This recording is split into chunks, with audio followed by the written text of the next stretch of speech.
even at my most distant, at the times when I detested him the most, he kept reaching out.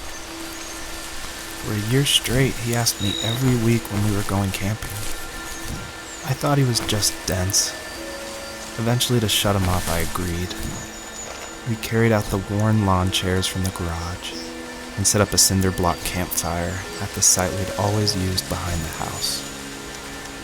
We walked down the mountain path, talking in the warm sunshine we only got a couple months of the year. Those 3 obsidian rocks shimmered alongside the shore, almost like sparklers pressed against a dark window. I'll never forget that wet stone on my feet, or how those massive mountains looked even bigger in the lake's reflection. I felt small, but grateful. As the sun set, my dad found something I hadn't seen for a long time. The tree where I'd made my first carving when I was 6. I hadn't even carved it. My dad had helped me, but I still called it my tree. Something about seeing my name there made me open up, and we talked about everything that night in that old camouflage tent. I told him how much I loved sketching and design, and how it would be a dream to study architecture in Seattle. I told him how I didn't get along with my friends much anymore, but that I didn't mind being alone. He told me he was there for me, and he joked that if all he had to do was write my name on a tree to finally get me to talk, he would have left me carved logs with novels on them in front of my room every morning. I don't know why it took me that long to realize it, but it was then I knew how much he had sacrificed for me.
On our property, there were old abandoned pieces of a shed and car long left unused.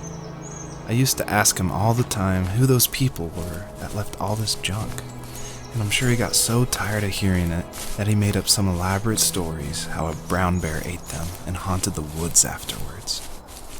What's funny is I think it made those people seem more real, growing up thinking they were still hanging out like they couldn't say goodbye. I used to tell my friends how I could swear I saw spirits move near the water, and that always freaked them out. I guess it didn't bother me, because the way I saw it, they were normal people with old cars and sheds, just trying to figure out how to survive and be happy in the middle of nowhere. It was a cool thought that they didn't want to leave, but I was a weird kid. Well, you had good company since those ghosts liked living in a place where they were brutally devoured.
My dad built a lot of stuff in his free time.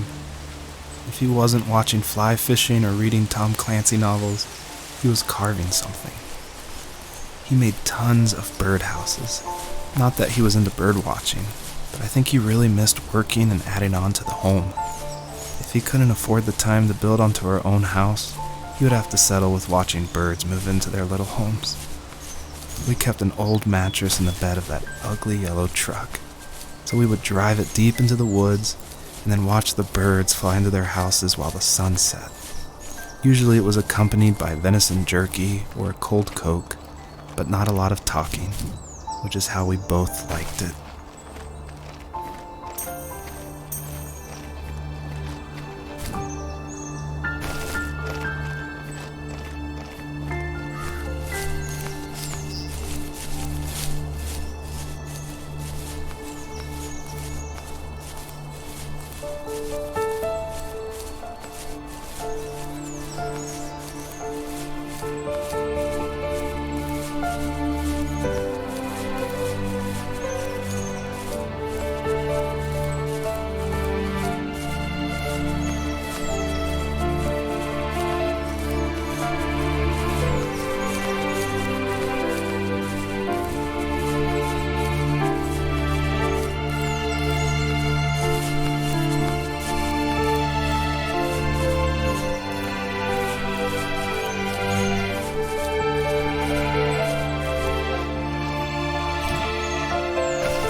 We were happiest underneath the evergreens.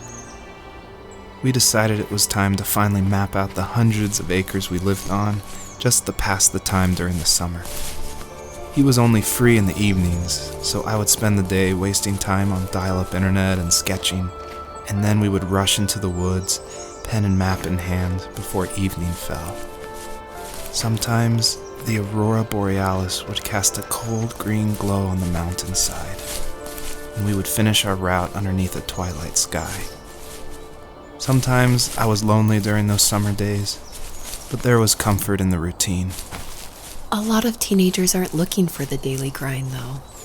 There's nothing wrong with wanting to get out, to leave your childhood home. You wanted to progress, to make something of yourself. Yeah, you're right. That house. I'm sure it's the same as how I left it. But then why does it feel so different? I doubt you're the only adult to have looked back and asked that question.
Perpetrator stood nearby, unfazed, like nothing was wrong.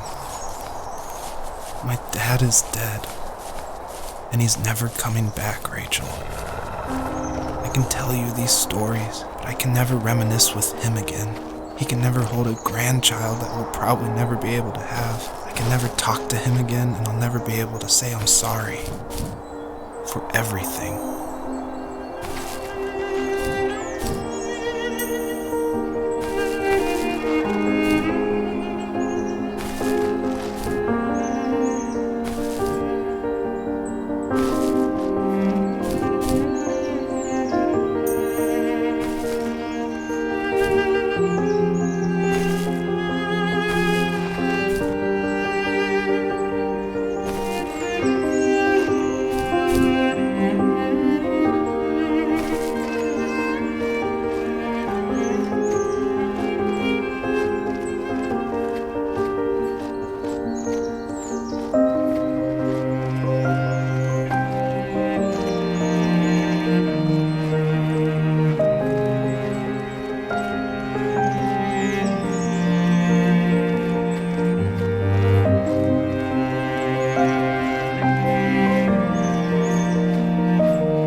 I need to go to bed.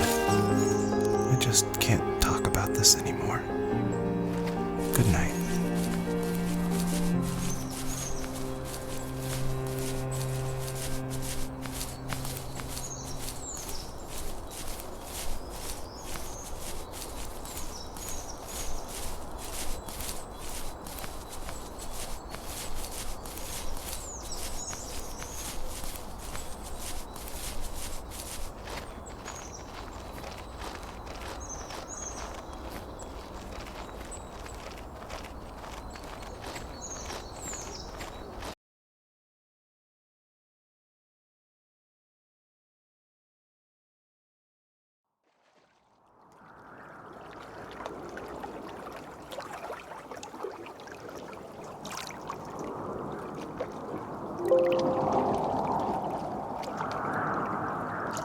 Joseph, you can't go to sleep feeling like this.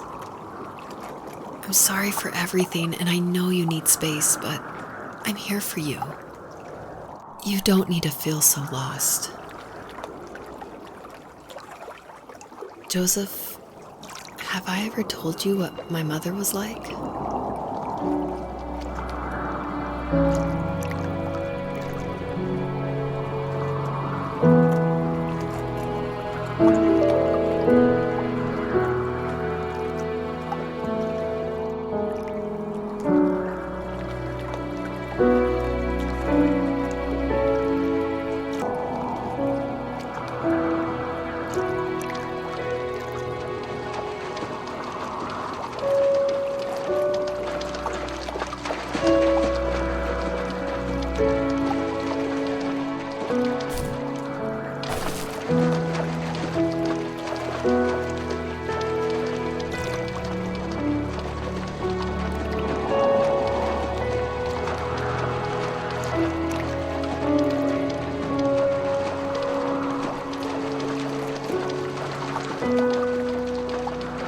You know what it's like not to have a mom at home.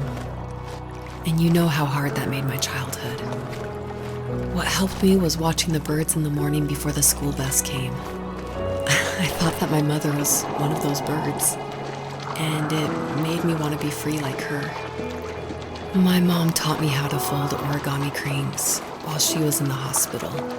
So I told myself I would fold one every day until I could fly myself. I think we both have always loved animals, and for me that love started with a dog. Sometimes this Rottweiler would come up to our property line and wait at the fence for me, but only once in a while. I was sure to check every day immediately after school, and it usually ended in disappointment.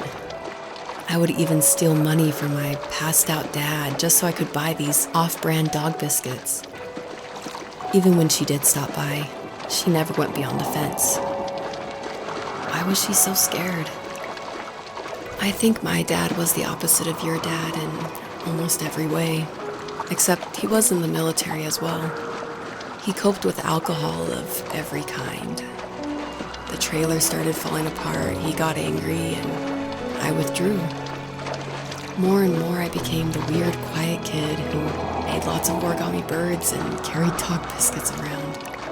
I think we were pretty similar when it came to being the weird kids.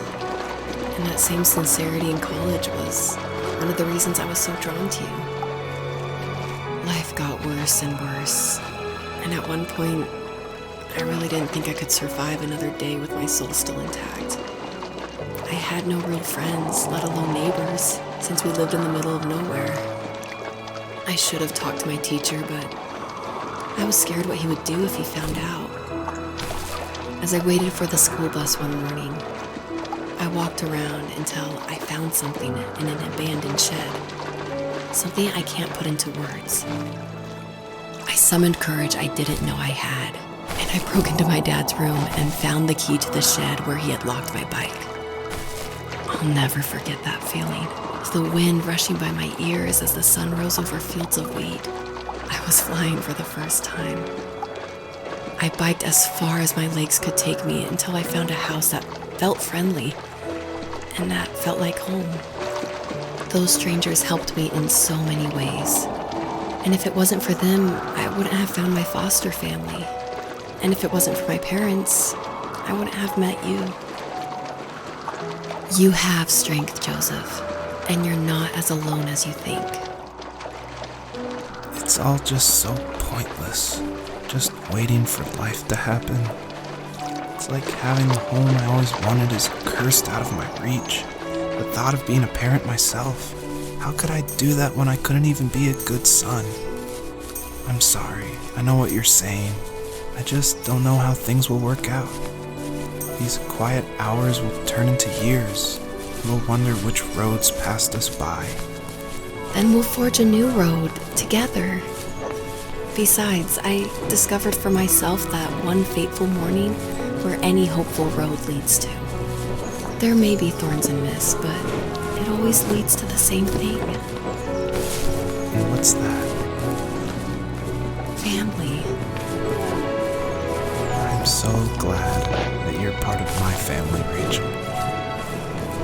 And I'm glad you're part of mine.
fox knew her last cub would be waiting for her at the first tree. She was almost there. The rain cascaded onto the jade valley where the entrance to the tree was. Life was protected there, because that's where life began. It was now only a mother and a daughter left. Items from my life still dotted the ground as she moved closer to her destination and destiny.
At the end of high school, I felt something I hadn't felt in a long time.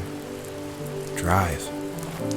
I looked into the best architecture schools on the West Coast, then got a dose of reality when looking at other students' portfolios and the high cost of tuition. I still wanted to be something, to be the next Alvaro Siza, and to make those thousands of sketches worth something in my grand history. But now even an internship sounds impossible. Siza helped me understand how essential emotion is in architecture, and he also said light is the real composer of space. I like to think these glints of light, like not finding a job or even a strange dream about a fox, are something I should be thankful for, even if the illuminated space is something I'm less than comfortable with.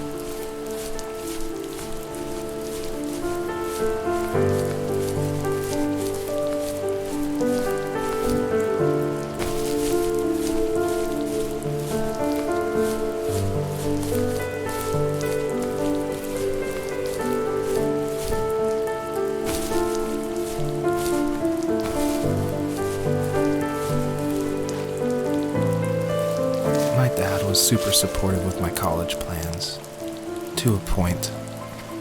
Things were okay until this terrible accident happened.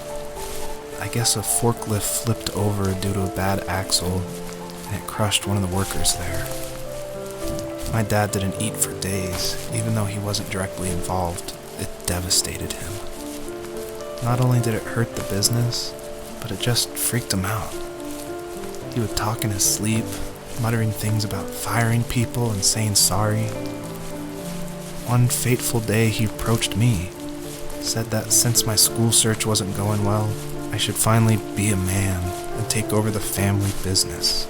He said one day he was going to die, and that all of his work, sacrifice, and even that man's life would be wasted in vain. I just lost it. Teenage me just exploded at the thought. I screwed up. I said things I shouldn't have. He was having a crisis, and I pretty much spit in his face.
Was that the last time you talked to him? No, I called on holidays, and he would call on my birthday. I guess we acted like nothing ever happened, which was stupid. Didn't want to ask about his lumberyard, and I'm sure he didn't want to ask about my job search. I never went back and visited. I think the last conversation we had was about what movies we had seen and what exactly a best boy is in the credits. I thought he would be here so much longer.